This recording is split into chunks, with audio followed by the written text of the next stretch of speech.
Well, good afternoon, and thanks for having me here today. I think I'll just jump right in and share my screen with you all. Can you see that? Not yet. Not yet, okay.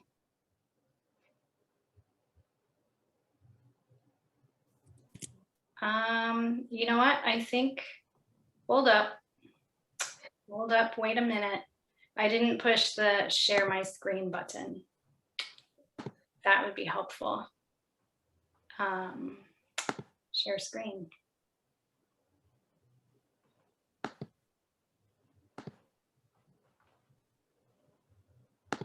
Oh, it looks like it's working. Okay, you got it now? We do, yes. All right, super. We did lose your video. I don't know if that was intentional or not. Well, I did turn it off in the sense that my internet's not always stellar, and I would be sad if my presentation froze up. So, Right, sounds good.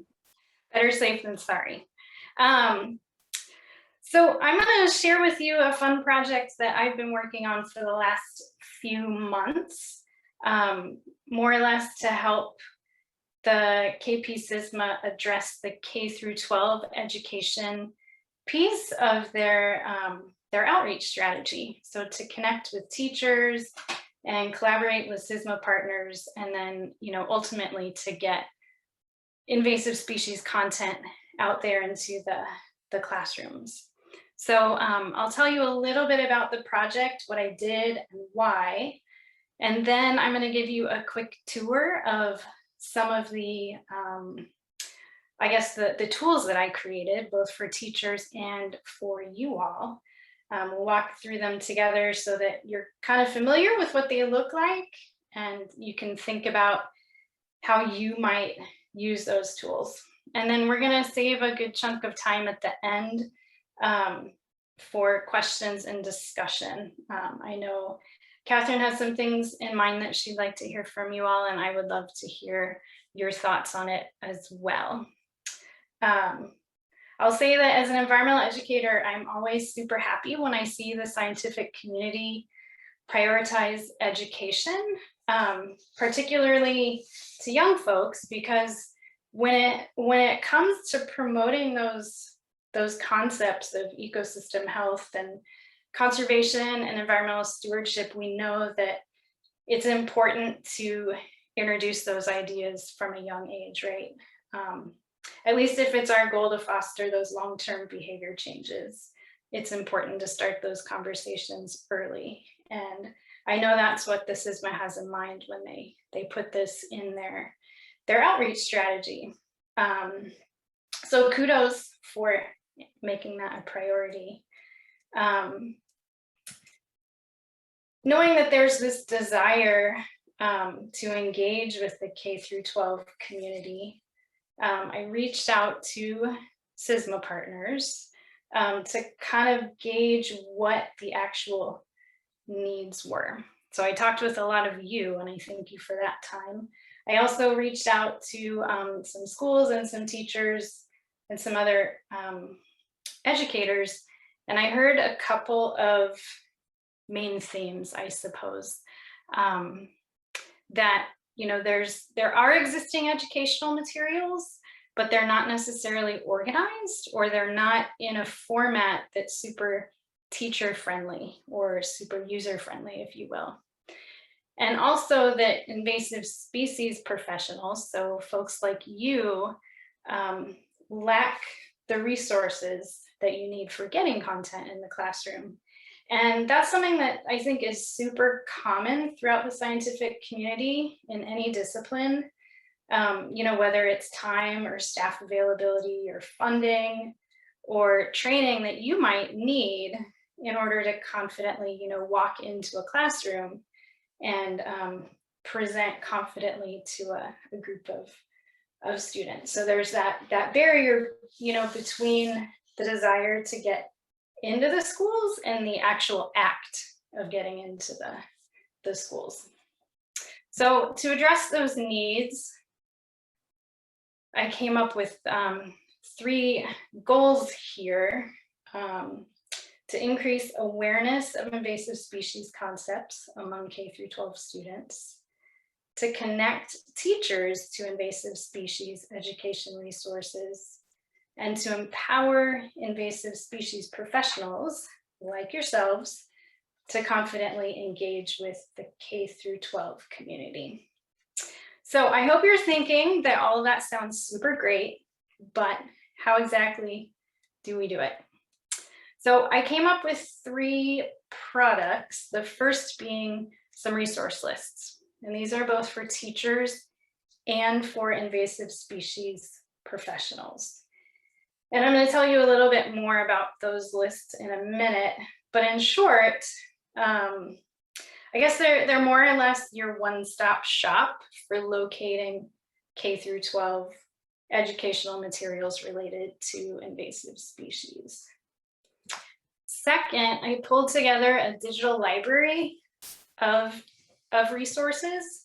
So a lot of these are files, the actual files that are listed in those resource lists. And then I created a series of lessons to introduce kids to invasive species. And we'll also take a closer look at those lessons in a little bit. But the resource list, there's a lot of stuff out there, folks. If you Google invasive species lesson plan, you get a whole bunch of overwhelming stuff. And so I combed through all of that, and I reached out to other educators throughout the state and other invasive species folks, and kind of pulled together the best of the best so that so that teachers don't have to do that tedious work of digging through everything. I tried to include resources that were Alaska specific, but also there's a lot of good stuff out there that has been created in other states that could easily be adapted for Alaska. So the list includes curricula and lesson plans, websites, videos, some of the reporting tools, organizations, on the Kenai Peninsula that offer programs, either in class or in the field, and then teacher toolkits, which are essentially kits that teachers can check out and take into their classrooms. And that list, actually, Catherine was on it, and it's already available online. You can go to the KP SYSMA's website, and under resources, you can download that list. The resource library is more or less, as I said, a collection of all of those files, and it currently lives on my personal Google Drive in a very intelligently titled folder, the Homer Soil and Water Stuff. But you can see there's these various folders for curriculum, citizen science projects, teacher kits, etc. And these files will all be passed on at the end of my time, and then where it will eventually be housed is kind of up to somebody else, but the consensus really was that it'll be nice to have all of these resources in one location. And the lessons, I guess these are kind of the heart of it. In talking with other educators, there seems to be, a gap in general in invasive species education in the schools, but more specifically among middle schoolers. And so I tried to, target middle school students with this series of lessons. Another advantage to targeting middle school students is that the lessons can then be adjusted up or down for different grade levels. The lessons, there's 4 of them, and they address these 4 essential questions. What is an invasive species? Why are they a problem? how do invasive species spread, and what can we do about invasive species? And we came up with an interesting delivery method of a pre-recorded video introduction paired with an in-class activity. And I'll explain a little bit about why we selected that delivery model. For one, it offers a lot of flexibility, both to the invasive species folks, to the SYSMA partners, and also to the teachers. So the teachers can choose how they want to use the curriculum. They can teach it in 4 days straight. They can split that up over a period of time. They can choose to do it in sequence. They can mix it up. They can use part of it or all of it or none of it. And it provides flexibility to you all. If you can't be there in person, you can, essentially the teacher can bring you to the classroom through this pre-recorded video.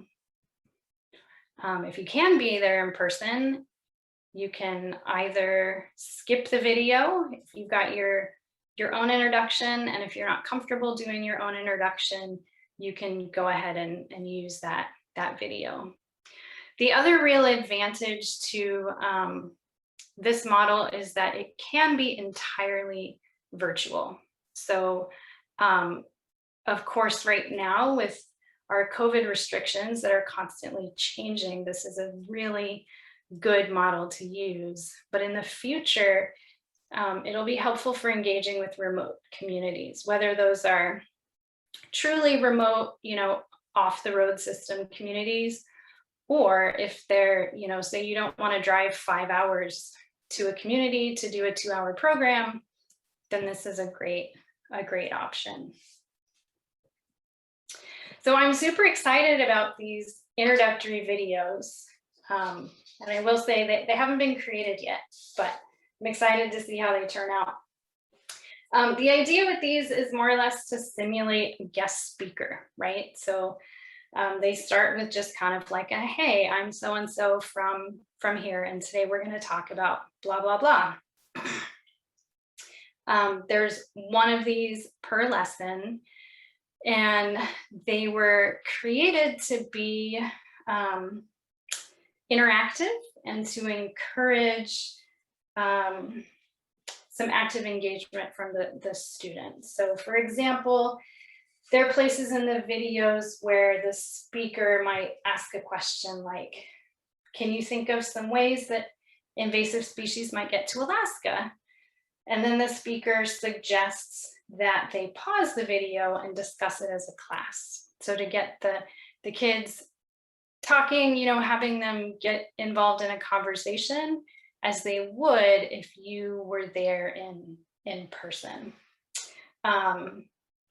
Like I said, the videos are still in the works, but I'm going to be leaving behind a set of scripts for those videos. And I think what's neat about the scripts is that, aside from the actual videos themselves, they can serve as a guide or a training tool for the scientific community. So let's say you decide to go into a classroom and you're like, oh my gosh, what am I going to talk about? You can pull one of these out and use it kind of as a guide for that. And it can also help suggest, age appropriate language. How do I communicate these technical ideas to kids? We've got 2 minutes left. Okay.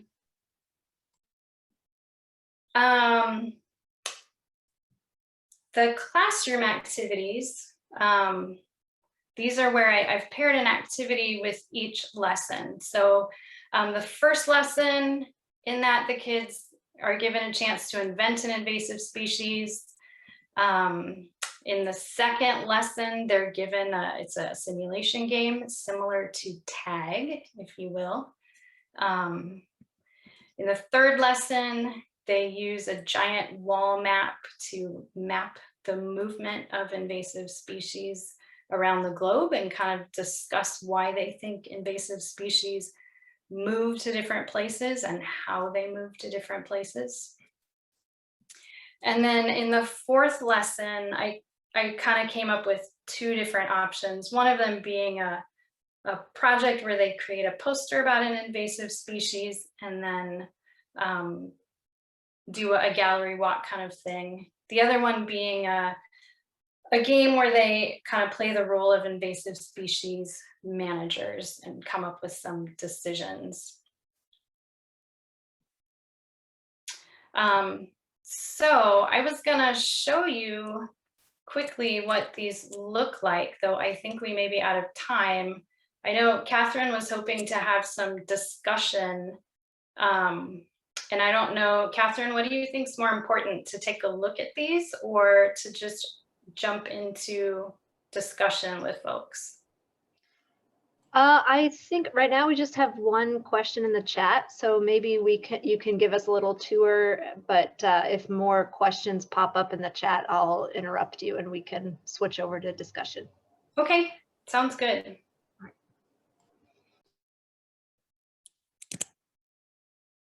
Okay, so I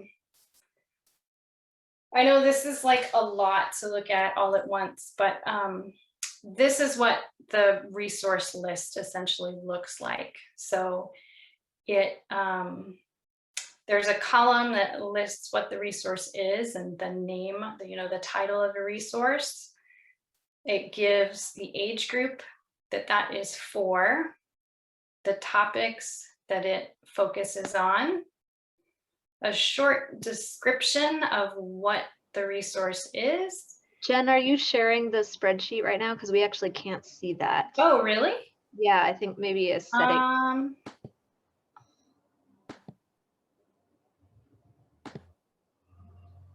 Let's see. Can you see it now? No, you might need to stop sharing and reshare. Oh, now we can see it actually. Yeah. Okay. Okay. Yeah, I think it got stuck between the sharings.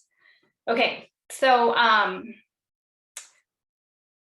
so the first, of course, is what the resource is, whether it's a curriculum, a lesson plan, whether it's a video or an organization, and the title of the resource. It covers the age groups so that you don't have to open it to know what it is. Tells you a little bit about the topics, a quick description of it, and then most importantly, where to find it. So this is the version that's available on the website for teachers. It's kind of a simplified version. There is a master list, which is mainly for internal use for the invasive species community. And essentially this one has a lot more stuff in it and it's color coded. So there are resources that are ready to be shared with teachers, and those are the ones in the teacher version.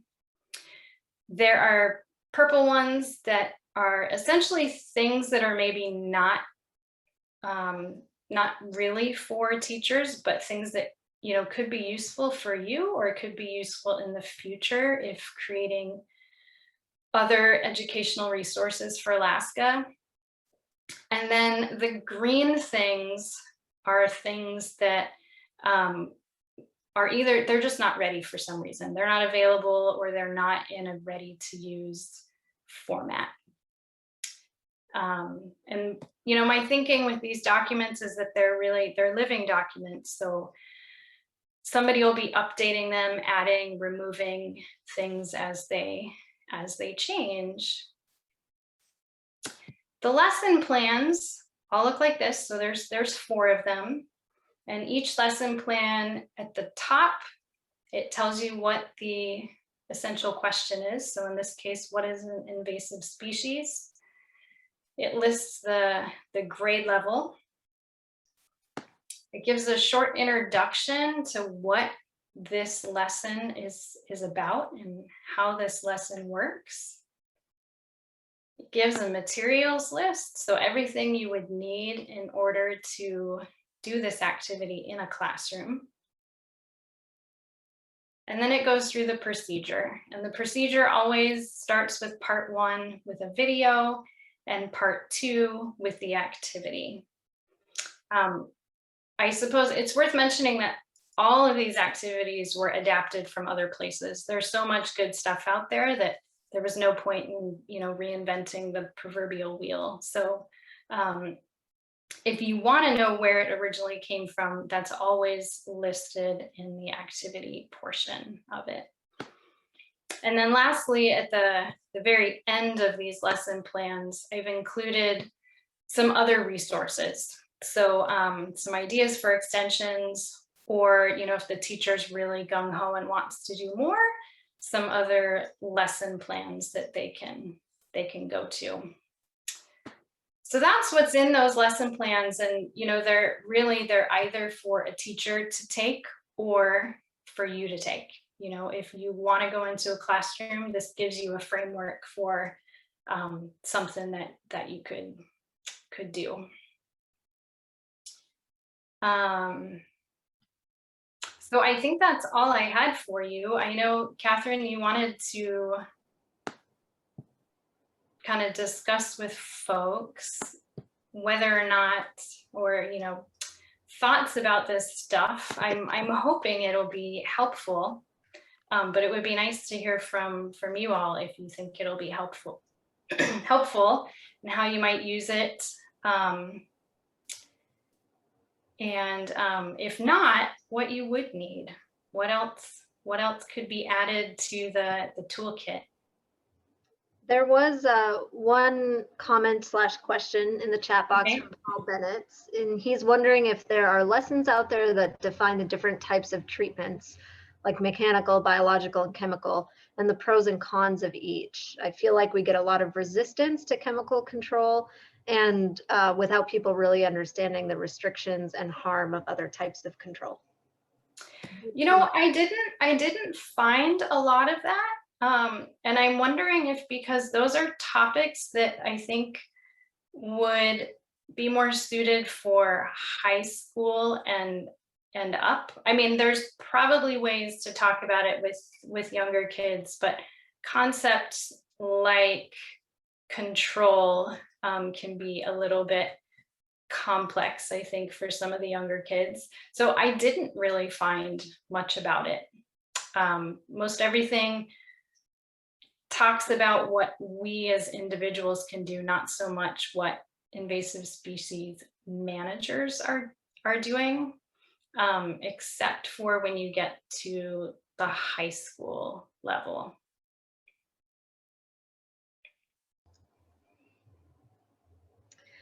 Yeah, I think that's a really good point. And it's certainly something that we need to work the outreach angle, all audiences on, or types of control. Elizabeth Graham asks, are there resources for contacting school groups? Forest Service recently made a spruce aphid sampling video for school groups to help us monitor, but we need help getting it out to the teachers. Great question, Elizabeth. It's included in the list. After you sent that link to Catherine, she shared it with me, and I was super excited about it, so I added it to the list. As far as contacting school groups, I've mainly found contacts for teachers by talking to other educators, or simply going on the school's website and reaching out to teachers. The thing I found right now is that teachers are incredibly overwhelmed and not super responsive. They're in this constant state of flux right now of shifting between virtual learning and in-person learning. So they're not like super excited about coming up with, jumping onto new things. And I guess I was advised by other local educators to kind of just let teachers be for now. But I think that the Forest Service, the spruce aphid thing is super exciting. So yeah, and one thing we've talked about is, once it's safe to do so, or maybe perhaps this August when school reconvenes, doing some field visits with classrooms to kind of test run the lesson plans that Jen put together and get feedback from teachers.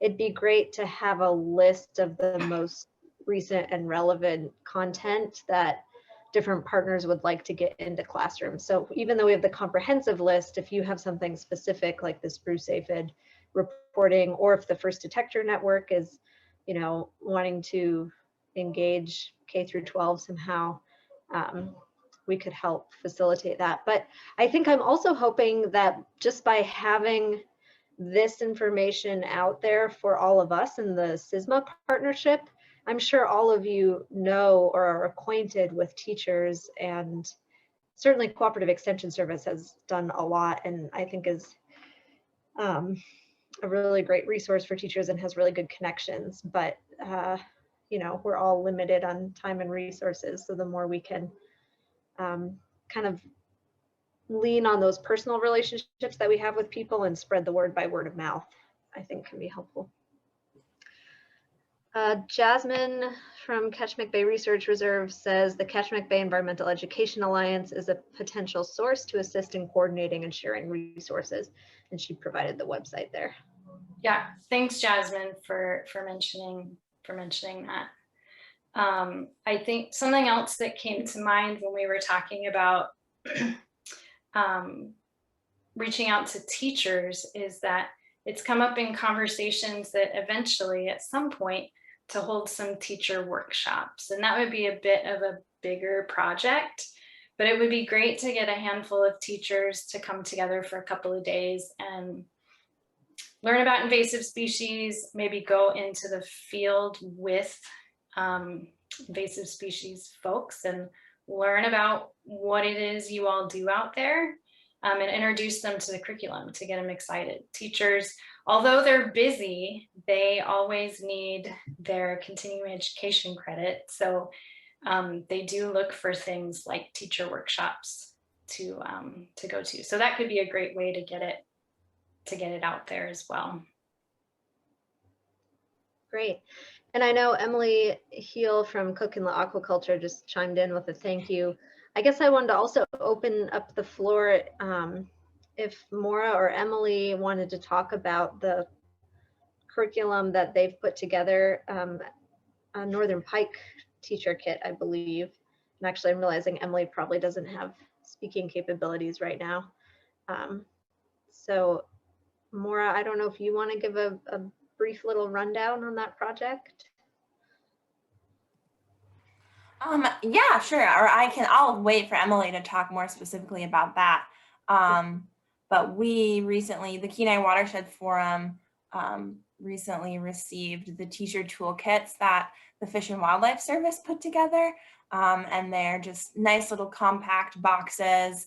They have games, other instructional resources, and they're kind of things that are meant to just be given to a teacher, and they can kind of roll with it and use it to integrate into their own curriculum.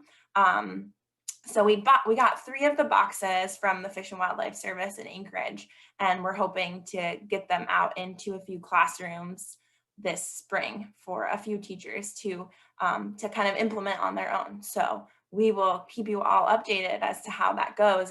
They haven't been in a classroom yet, so we're kind of piloting these resources that were put together a couple of years ago. So yeah, we'll let you know how it goes for sure.